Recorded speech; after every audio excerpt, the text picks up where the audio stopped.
আসসালামু আলাইকুম। আমরা আজকে চলে এসেছি ময়মনসিংহের ফুলবাড়ী উপজেলার পুরিজানা ইউনিয়নের কুমোর বাড়িতে। আজকে আপনাদেরকে দেখাবো কুমোররা কিভাবে মাটির জিনিসপাতি বানায়, কিভাবে তাদের বিক্রির প্রসেস কি, তারা কিভাবে পুরা দেয়। চলেন দেখে আসি আজকের এই কুমোর বাড়ি।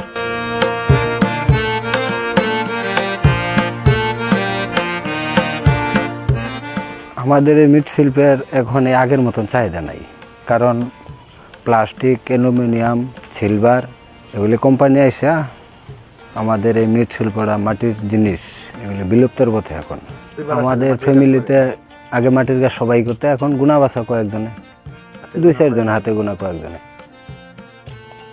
এখন আমরা তৈরি করতেছি যেমন দইয়ের পাতিল,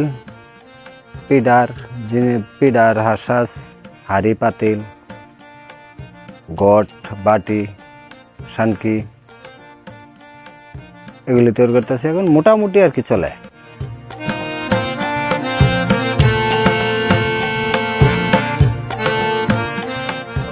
কালের পরিবর্তনে এখন মৃৎশিল্প প্রায় হারানোর পথে। আগে কুমোর বাড়িতে যে পরিমাণ কুমোর ছিল, এখন সেরকম কোনো কুমোর নেই। প্রায় অধিকাংশ লোকই যাচ্ছে অন্য পেশাতে। তার কারণ মৃৎশিল্পের চাহিদা এখন বাংলাদেশে খুবই কম।